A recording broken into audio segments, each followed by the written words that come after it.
Halo teman-teman RTI FM online semuanya. Kali ini kita kembali dalam segmen wawancara. Dan saya, Linda, di hari ini ditemani oleh seorang tamu istimewa nih dari Indonesia. Mungkin kita boleh perkenalan diri dulu nih ya. Ada siapa di sini? Halo teman-teman RTI semua, perkenalkan namaku Aaron. Aku dari Mojokerto. Sudah menetap di Taiwan kurang lebih 10 tahun. Enggak sih, tahun ini genap 10 tahun. Wow, tahun ini genap 10 tahun. Berarti udah lama ya teman-teman ya. Dan mungkin banyak dari kalian yang bertanya-tanya, kira-kira kalau udah 10 tahun, itu rasanya seperti apa? Terus gimana nih pengalaman dia selama 10 tahun di Taiwan? Kita juga penasaran dong, apakah dia tiba-tiba nyampe Taiwan lalu menetap? Atau sebenarnya ada kisah-kisah menarik lainnya? Tapi sebelum kita tanya soal kisah-kisah menarik yang Aaron punya pastinya ya, Aaron juga mungkin boleh nih kasih tahu kita, sebenarnya untuk saat ini kegiatan Aaron di Taiwan itu ngapain nih? Apakah sekolah atau bekerja? Sekarang bekerja. Jadi Senin sampai Jumat tuh bekerja sebagai architectural engineer. Sebagai engineer sebenarnya. Sebenarnya itu dulu waktu mulai awal karir, itu bekerjanya di kantor arsitektur konsultan, kurang lebih 5,5 tahun, kemudian sekarang pindah ke EPC company. Wow, luar biasa ya teman-teman ya. Bayangkan ya, berarti kalian kalau kuliahnya arsitektural atau konstruksi gitu ya, engineering termasuk ya teman-teman ya, bisa punya impian untuk bekerja di Taiwan gitu ya, di bagian konstruksi atau engineering, silahkan banget seperti Aaron ini. Nah, berarti gitu ya, Aaron dulu nggak mungkin nih kalau nggak punya basic atau dasar di bidang arsitektur. Aku boleh tanya nggak Aaron ya? Sebelumnya, ketika kamu ke Taiwan, berarti kamu kuliah dulu nggak sih di Taiwan tuh? Kuliah. Kuliah Kuliahnya tapi S2. S2, S1-nya apa? Boleh tahu nggak? S1-nya background-nya arsitek Mm-mm. di Universitas Kristen Petra Surabaya. Kemudian S2-nya di National Taiwan University of Science and Technology. Master of Architecture juga. Oh, Master of Architecture ini ya. Wow, ini luar biasa ya. Terus nih, kamu kan berarti ketika S1 itu di Indonesia dan S2 di Taiwan. Pasti ada perbedaan dong. Nah, boleh cerita nggak nih ya, ketika kamu kuliah di Taiwan, kira-kira bedanya sama yang di Indonesia tuh apa sih? Sebetulnya bedanya itu lebih ke arah pelajarannya mungkin ya. Karena kan waktu S1, SKS-nya itu kan banyak. Mm-mm. Karena kita 4 tahun kan. 4 tahun itu kan kurang ada 100 seberapa puluh SKS kalau nggak salah kreditnya. Sedangkan waktu S2 itu kita fokusnya kan di penelitian kan. Jadi kreditnya kalau nggak salah cuma 21 sih. Lebih ke arah main-main lebih tepatnya. Sih ke arah main-main. Jadi kalau kalian pengen S2 di Taiwan boleh banget ya, kata Aaron bisa main-main. S2 Padahal main-main, iya. padahal ya yang aku denger nih ya, NTWST kayaknya nggak bisa deh main-main doang. Ini luar biasa Aku nih. bahkan ada satu mata kuliah di NTUST itu yang aku suka banget. Aku lupa namanya. Tapi kalau aku bilang sama teman-teman Indo biasanya itu mata kuliah jalan-jalan. Oh ya? Karena Kenapa? karena mata kuliahnya ini tuh mencari jati diri arsitektur Taiwan. Oh, Taiwanese arsitektur. Karena Taiwannya sebenarnya kalau di Indo mungkin kita punya rumah adat banyak banget dari Sabang sampai Merauke semuanya beda. Punya ciri khasnya sendiri. Kalau misalkan China juga punya China arsitektur. Jepang pun juga seperti itu. Korea juga. Sedangkan kalau di Taiwan, mereka ini bingung untuk mencari jati diri arsitektur Taiwan itu seperti apa. mm-mm. Jadi kita setiap minggu, mungkin kita tuh naik U-Bike untuk keliling melihat arsitektur Taiwan. Bahkan kita pernah live-in ke Taitung untuk tinggal di sana, kemudian bersosialisasi dengan suku aborigin di sana kalau nggak salah ya. Ada suku petani sama suku pemburu kalau nggak salah yang di gunung. Kemudian kita melihat bagaimana kehidupan orang di sana membentuk sebuah rumah mereka. Karena kan sebuah bangunan itu sebenarnya kan terbentuk karena orang yang tinggal di dalamnya seperti apa gitu. Bahkan kalau kita lihat rumah-rumah adat di Indonesia berbeda-beda, itu kan karena perbedaan cara hidup, perbedaan lokasi, dari cuacanya, kemudian dari cara hidupnya mereka ini nelayankah, atau pemburukah, atau petanikah, yang membentuk setiap bangunan itu berbeda. Mm-mm. Nah, seperti itu. Jadi kayak kita berusaha mencari jati diri Taiwan arsitektur. Jadi ceritanya kita tiap minggu jalan-jalan aja sih. Oke, tapi kamu bilang kan mencari jati diri dari arsitektur Taiwan. Aku jadi penasaran loh. Ketemu nggak jati dirinya Taiwan? Itu adalah soalnya dari gurunya gitu. Jadi setiap siswa sebetulnya punya jawaban yang berbeda-beda. Oh, jadi kalau kamu pribadi nih ya, Aaron ya, kita Iya. tanya dari POV-nya Aaron. Menurut kamu arsitekturnya Taiwan sendiri itu, yang menurut kamu ada ciri khasnya tuh di bagian mana sih? Waktu itu aku bilang kalau arsitektural Taiwan yang sekarang itu adalah box of art gitu. Kalau kita lihat misalkan tempel-tempel yang ada di Taiwan, itu sangat artistik sekali gitu kan. Kayak maksudnya banyak ukiran, pahatan, ada naga, ada burung, dan lain sebagainya. Tapi kalau berkembang ke arah era modern, bangunannya yang dimodernisasi, itu menjadi sebuah box of art, di mana itu menjadi sebuah kontainer yang mungkin terlihat polos di luar gitu, tapi di dalamnya itu mengandung nilai-nilai seni dan budaya. Contohnya yang paling dekat di sini adalah ini National Museum, Fine Art Museum. Kalau kita lihat kan dia bentuknya seperti box-box gitu kan, tapi di dalamnya setiap waktu selalu menampung seni-seni dari berbagai orang yang ada di Taiwan kayak gitu. Oke, jadi contoh konkretnya gitu ya, Fine Art Museum ya. Dan kemudian Aaron, kamu ketika berada di Taiwan itu kan kamu kuliah juga dong di Taiwan ya, kuliah di Taiwan. Nah, kamu ngerasa S2 di Taiwan menyenangkan berarti ya, apalagi pelajaran arsitek murmur seperti itu gitu ya. Terus apa nih yang paling berkesan di masa kuliah saat itu selain pelajaran arsitektur yang kamu bilang tadi? Yang paling berkesan apa ya? Mungkin pengalaman pertama tinggal di luar negeri. Bahkan Taiwan ini adalah negara kedua yang aku kunjungi selain Indonesia. Wow, ini luar biasa juga nih ya teman-teman ya. Dan terus setelah kamu lulus di Taiwan ini, kamu akhirnya langsung apply gitu pekerjaan gitu. Apalagi kan waktu, bentar, kurang lebih tahun berapa sih lulusnya? Aku 1,5 tahun lulus waktu itu. Buset. Jadi waktu itu kan 2016 datang, 16 Februari 2016 itu pertama kali datang di Taiwan. Terus lulusnya 2017, sekitar bulan Juni-Juli ya waktu itu lulus. Kemudian mulai cari kerja. Oh, jadi apply-nya gimana tuh waktu itu? Apakah ada yang approach Aaron atau justru Aaron harus mencari sendiri gitu? Jadi ceritanya itu kalau di sini tuh sama sih sepertinya seperti di Indo ya. Kalau di Indo kan ada satu apa namanya aplikasi atau website gitu ya untuk apply pekerjaan, sama di sini juga ada kan, ada Ilingse, III kayak gitu. Jadi kita apply via website itu. Apply-nya banyak banget sih untuk teman-teman yang cari kerja. Kalian apply 100.000 mungkin dia diundang wawancara itu nggak sampai 10. Betul kan ya? Oke, iya benar juga sih. Kalian diundang untuk interview 10 kali, belum tentu ada satu yang keterima. Jadi jangan pernah takut untuk apply kerja. Aaron waktu itu berapa kali? Aku waktu itu apply banyak banget. Kemudian diundang wawancara mungkin ada pada 9 kali mungkin. Terus 9 kali itu pun tapi kan mungkin kita suka dengan kantornya nggak mau terima kita. Atau kebalikan, kantornya mau terima kita tapi kita nggak suka sama kantornya. Jadi tujuannya kita wawancara kerja itu kan, kita datang. Aku selalu bilang ke teman-teman, wawancara kerja itu sifatnya dua arah. Bukan cuma kantor yang nilai kita, tapi kita juga nilai kantor. Jadi bahkan ada kantor yang waktu itu misalkan mau wawancaranya via online, aku tanya apa bisa kalau aku datang. Karena aku mau lihat kantornya seperti apa, suasana kantornya seperti apa, orang-orang yang kerja di sana seperti apa. Alangkah lebih baiknya kalau kita diizinkan untuk berbicara dengan orang-orang yang kerja di sana.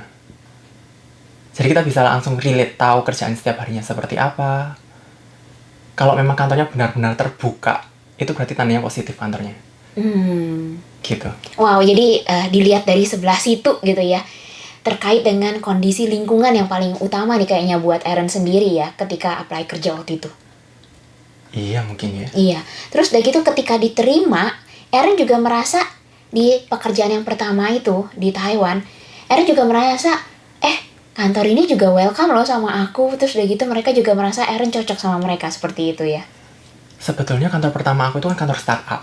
Oh, Sebenarnya itu ada 3 arsitek yang join jadi satu. Arsiteknya mungkin sudah punya pengalaman cukup banyak, tiga-tiganya punya kantor masing-masing waktu itu. Kemudian mereka melebur jadi satu. Jadi satu kantor, mereka memulai dari nol gitu. Dan kita anak-anak yang di sana semuanya juga kebanyakan anak-anak baru, anak-anak fresh grade. Kemudian kita kerjaannya itu kebanyakan ikut tender. Hampir setiap hari, setiap bulan kita tuh ikut tender untuk mencari proyek. Proyek-proyeknya itu proyek-proyek pemerintah. Mulai dari kantor pemerintahan, kemudian asrama militer, bahkan sampai ke penjara. wah, wow, ini luar biasa ya, banyak ya, dan terkait dengan pemerintah juga. Bayangin kantor pemerintah plus penjara, ini luar biasa sekali ya. Terus udah gitu, aku mau tanya jadinya ya sama Aaron ya. Proyek kamu selama kamu berkarir di Taiwan yang paling berkesan tuh apa sih? Kalau yang paling berkesan malah dari kantor yang kedua. Oh ya? Kenapa? Karena di kantor yang kedua ini, kantor kedua ini adalah salah satu kantor arsitek terbesar di Taiwan. Top 3 lah, kalau kita bilang. Dan dia mengambil proyek-proyek swasta. Kalau proyek-proyek swasta, ini beda budget ceritanya. Oke. Kalau proyek pemerintah dan proyek swasta kan maksudnya ada perbedaan di sana. Bahkan klien-kliennya itu meng-hire arsitek-arsitek ternama dunia. Sebut saja Stephen Hall, Frank Gehry, kemudian waktu itu yang aku handle adalah proyeknya dari Santiago Calatrava. Oke. Dan itu proyek-proyeknya sangat arsitektural, dalam artian seperti ini. Kalau misalkan kita kuliah arsitek, mungkin yang dibayangkan mahasiswa arsitek, nanti aku kerja bakalan ngerjain hal seperti ini, itu terjadi di kantor keduaku. Oke, wow, itu jadi kalau kalian punya mimpi gitu ya ketika kalian kuliah, berarti impiannya bisa terwujud ya di kantor ini ya? Iya. Contohnya itu misalkan, sebetulnya ini udah jadi, Yuan Daxue di Taoyuan, itu ada Memorial Hall. Itu aku terlibat di dalam proyek itu. Itu Memorial Hall udah jadi, kalau teman-teman mau berkunjung ke sana itu bisa sebetulnya. Kemudian sekarang masuk ke tahap kedua. Ini concert hall, kayak gedung teater gitulah. Itu aku mengerjakan di bangunan itu sebetulnya. Maksudnya kita kerjain detail desainnya kan. Kalau mereka hire arsitek ternama dari luar negeri, itu pasti butuh arsitek lokal. Untuk ngerjain detail desain, untuk ngurus permit sampai ke konstruksi. Nah, seperti itu. Jadi kayak kita memang belajar banyak. Dan memang cara berpikir arsitek-arsitek luar, itu pasti beda. Dengan kita, bagaimana cara mereka mendesain, bagaimana. Sebetulnya bukan berarti kalau misalkan kita mendesain sendiri itu kurang atau gimana gitu, enggak. Tapi memang beda cara, sudut pandang aja beda. Karena kehidupan mereka di luar dan kehidupan kita di sini itu sudah berbeda. Jadi cara pandangnya pun pasti berbeda. Oke, jadi ternyata ada perbedaan cara pandang juga ya terkait dengan arsitektural nih teman-teman ya. Terus udah gitu nih, selain terkait dengan karir, kalau kita kepoin gitu ya IG-nya Aaron sendiri ya. Jadi buat kalian yang pengen tahu, kalian bisa cari lah ya. Nah, itu sebenarnya foto-fotonya itu banyak banget foto-foto yang indah sekali ya. Ya meskipun gak cuma di Taiwan aja sih ya. Aku kemarin juga lihat ada yang di Korea. Wow. Terus udah gitu ada yang di pokoknya luar negeri lah ya teman-teman ya. Tapi kalau misalnya di Taiwan sendiri itu kamu foto-fotonya itu emang ketika kamu lagi traveling atau ketika lagi kerja nih? Kan ada banyak foto-foto kamu yang terkait dengan pemandangan Taiwan. Plus malahan plus bangunan-bangunan Taiwan gitu ya, baik yang modern maupun yang tradisional nih. Oke. Sebetulnya kalau itu sih waktu luang sih. Kalau waktu kerja malah enggak biasanya. Biasanya waktu luang, waktu mungkin weekend atau mungkin lagi liburan, itu malah baru ambil foto-foto kayak gitu. Terus udah gitu kamu sampai sekarang masih suka nih traveling keliling Taiwan? Sekarang udah berkurang sih ritmenya. Oh, sudah berkurang ritmenya ya. Tapi Udah 10 tahun soalnya. Oke, udah 10 tahun soalnya. Udah 10 tahun tapi masih suka sama bangunan-bangunan Taiwan, apalagi yang baru-baru gitu nggak sih? Atau enggak Masih. masih suka mempelajari gitu kayak mungkin yang paling baru gitu yang kemarin di Taichung gitu kan ya, ada yang baru Di juga. Taipei pun juga ada kan, di Nankang, Di Nankang, Lalaport. Lalaport Ya ya. kan termasuk baru lah. Itu langsung didatengin nggak sih ketika baru buka? Nggak langsung juga sih biasanya. Karena kalau masih baru banget kan biasanya rame banget. Tunggu agak sepian dikit baru kesana gitu. Oh, baru kesana menjelajah gitu ya. Terus nah, udah gitu aku juga mau tanya soal kegiatan Eren sendiri di luar kegiatan kerja pastinya ya. Nah, Eren itu juga di tahun ini katanya, bukan katanya sih malahan ya, kita lihat gitu udah terpampang gitu ya. eh, Poster terkait dengan salah satu project yang terkait dengan sebuah kompetisi yang namanya Mount Salford nih ya. Wow. Iya, dan Mount Salford itu sedikit gitu ya. Mungkin Eren bisa jelasin apa sih itu? Oh oke. Jadi ceritanya itu kan sekarang kerjanya itu bukan pure di bidang arsitektur. Karena kan sekarang bekerja di bidang EPC. EPC ini kan Engineering, Procuring, dan Construction. Di mana kantornya ini bergerak di bidang industrial. Lebih ke arah mungkin data center, warehouse, kemudian power plant, mining, gas and oil. Dan kita bekerja di sana, kalau kita dengar proyek-proyek ini tadi, sebetulnya itu sangat tidak arsitektural. Tapi arsitek itu sangat dibutuhkan di sana sebetulnya. Mungkin teman-teman nggak banyak tahu. Karena di dalam proyek-proyek yang besar itu tadi, ada bangunan-bangunan yang kita bilang itu non-occupied building. Jadi banyak bangunan yang tidak ada okupansinya. Karena tidak ada okupansi ini tuh jadi kayak nilai artnya sedikit berkurang. Padahal arsitektur ini kan gabungan antara art dan teknik. Tapi mau nggak mau, bangunan-bangunan ini tetap dibutuhkan. Contohnya, bangunan paling sederhana, kantin karyawan, toilet, gedung administrasi. Tapi masih banyak bangunan-bangunan yang lain, contohnya itu gedung electrical, gedung panel yang bahkan nggak ada orangnya sama sekali. Tapi itu kita butuh untuk desain. Iya. Jadi karena kita bekerjanya di sini, bahkan kebanyakan di kantorku sekarang ini kan kita kerjanya sebagai PMC, Project Management. Jadi lebih mengurusi ke arah requisition, kemudian ke arah kontrak dengan subkontraktor, vendor, masalah budgeting, scheduling, seperti itu kan. Jadi kayak kita bahkan tidak terjun langsung dalam desain bangunannya. Itu yang mendasari aku dan teman-teman waktu itu kayaknya tertarik nih kalau kita bisa ikut kompetisi ya. Kompetisi arsitektur yang dalam artian itu tidak membatasi kreativitas kita. Bisa explore kembali seperti zaman-zaman kuliah. Oh, Jadi kayak kita bisa bermain-main dengan bentukan massa, bermain warna, bermain konsep yang bahkan kadang-kadang idenya itu di luar nalar gitu. Contohnya karya kita yang itu topiknya sebetulnya cukup menarik, Mount Salford. Jadi ceritanya Mount Salford ini kan ada fort yang terbengkalai di tengah laut. Bukan di tengah laut ya, di pinggiran pantai lah ya. Yang soalnya dari penyelenggara itu gimana ceritanya orang bisa hidup di sana. Gitu sih, jadi kayak kita tertarik untuk ikut. Oke, wah ini menarik sekali ya teman-teman ya. Dan terus nih teman-teman ya, kalian kayaknya juga harus tahu nih, kalau kompetisi ini sendiri untuk timnya Eren ya, bersama dengan beberapa rekannya yang lain, itu juga masuk top 30 ya, dan dipajang gitu. Dan terkait dengan itu, kalau kita lihat itu ya bener sih, konsepnya itu pokoknya jadi hunian ya Eren ya. Menjadi hunian, ya. Terus kita waktu itu bermain dengan pasang surut air laut. Jadi saat air lautnya naik, bentukan massanya jadi berbeda. Kita menggunakan kelopak gitu, yang tujuannya untuk protect the shelter. Jadi ketika air lautnya naik, kelopaknya itu akan otomatis menutup. Nanti waktu surut, kelopaknya akan terbuka. Jadi aktivitas yang ada di dalamnya itu bisa berbeda-beda saat airnya naik ataupun turun kayak gitu.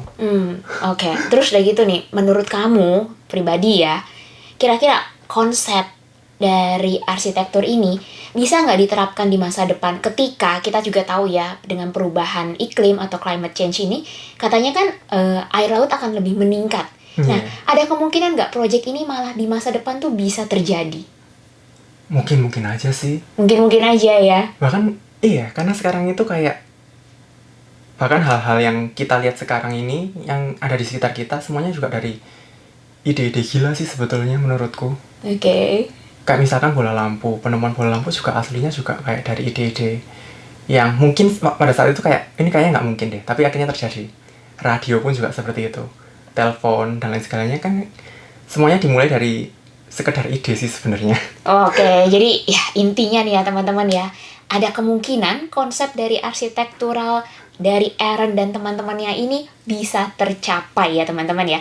Dan selanjutnya aku juga mau punya pertanyaan terakhir buat Aaron. Kamu ini rencana di masa depannya gimana nih? Apakah akan menetap di Taiwan terus udah gitu bekerja terus di bidang ini atau gimana nih? Pertanyaan lebih berat ya ini. Kalau rencana menetap di Taiwan, jadi ceritanya itu sudah pernah beberapa kali ingin kembali ke Indonesia. Pada saat itu waktu selesai kontrak di kantor yang pertama, tahun 2019 berarti, itu 2019 akhir kurang lebih itu mau kembali. Tapi nggak sengaja ada satu company, yaitu kantor keduaku, telepon, approach untuk bergabung dengan mereka. Aku juga nggak tahu mereka tahu dari mana gitu, karena aku juga nggak apply di website yang itu tadi kayak. Terus tiba-tiba mereka telepon tanya apa mau kayak wawancara kayak gitu. Akhirnya aku datang dan aku tertarik karena melihat kantornya cukup salah satu kantor arsitek terbesar menurutku juga di sini, dan proyek-proyek mereka juga cukup banyak yang sudah ada di Taiwan. Contohnya itu Taipei Arena, Taipei Dome, kemudian Breeze Sin E yang sebelahnya 101 itu, kemudian di Kaohsiung Wei Wuing kalau tahu. Itu juga salah satu proyek-proyek kantor keduaku, dan mereka memang selalu bekerja sama dengan arsitek-arsitek luar. Kemudian mereka juga punya bisa dibilang idealisme arsitektural yang cukup tinggi gitu. Jadi karena itu tadi kenapa aku bilang kayak mungkin ini kalau lulusan arsitektur impiannya mungkin ya kerjanya itu kayak ngerjain bangunan-bangunan seperti ini gitu. Oke. Karena itu aku jadinya nggak pulang. Iya, karena impianmu tiba-tiba di depan mata gitu ya. Iya, dan bersyukur sebenarnya waktu itu karena kan 2019 akhir dan 2020 tiba-tiba kan COVID. tutup border semua. Bahkan teman-teman di Indo pun juga banyak yang susah pekerjaan dan lain sebagainya. Dan waktu itu aku merasa kayak ya mungkin ini memang jalannya udah dikasih di sini gitu. Coba kalau waktu aku nekat untuk pulang, mungkin aku juga nggak punya pekerjaan selama beberapa tahun. Karena memulai pekerjaan di Indo pun aku percaya itu nggak semudah itu. Gitu. Pasti harus mulai dari bawah lagi, start kayak memulai karir dari, karena pengalamannya pasti beda yang dibutuhkan. Walaupun punya pengalaman di Taiwan, dibawa ke Indo, belum tentu bisa diterapkan kayak 100%, oh ya ini bisa diterapkan gitu. Pasti harus butuh penyesuaian-penyesuaian lagi. Oke, terus udah gitu jadi ini kan berarti di Taiwan sendiri kamu merasa ada banyak hal yang oke banget ya dengan kamu sendiri. Tapi terus udah gitu kamu akan tetap dengan kegiatan arsitektur, dengan kegiatan konstruksi untuk saat ini. Sebetulnya sangat terbuka sih. Sangat terbuka. Tapi bidangnya kurang lebih sama apa malah aku jadi mau ke ranah yang lain gitu? Enggak. Karena apa ini? Misalnya penyiar radio gini. Mungkin siapa tahu ada lowongan mungkin di RKI. ya siapa tahu gitu ya, atau mungkin kamu mau apa aku buka sendiri gitu ya konsultan atau enggak gimana? Punya kepikiran sih untuk buka sendiri. Salah satu cita-cita juga. Salah satu cita-cita juga ya. Untuk buka firma arsitektur sendiri gitu.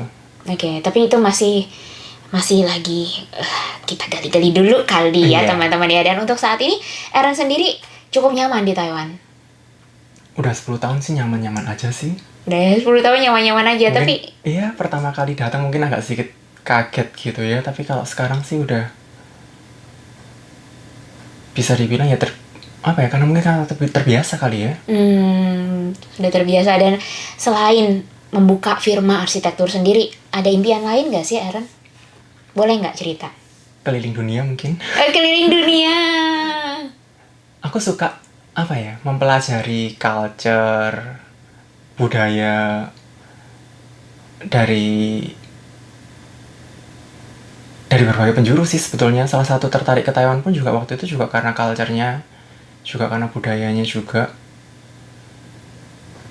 Kemudian kan waktu S2 pun juga bertemu dengan banyak orang dari berbagai negara. Setiap orang tuh punya ceritanya masing-masing gitu. Punya culture, background masing-masing yang berbeda. Yang entah kenapa aku cukup tertarik gitu. Oke. Wah. Dan setiap kali misalkan pergi ke suatu tempat yang baru, pasti yang aku explore juga nggak cuma dari segi arsitektural tentunya, tapi juga dari segi culture-nya, dari segi budayanya, makanannya seperti apa, kayak gitu. Kayak cukup unik, kayak setiap belahan dunia ternyata punya ceritanya masing-masing. Semoga saja ya impian Eren yang selanjutnya yaitu keliling dunia dan menjelajah bisa tercapai ya. Amin. Amin. Dan terima kasih Eren karena sudah hadir di studio hari ini ya. Terima kasih. Oleh karena itu saya Linda dan Eren pamit undur diri. Sampai jumpa. Bye bye. Bye-bye.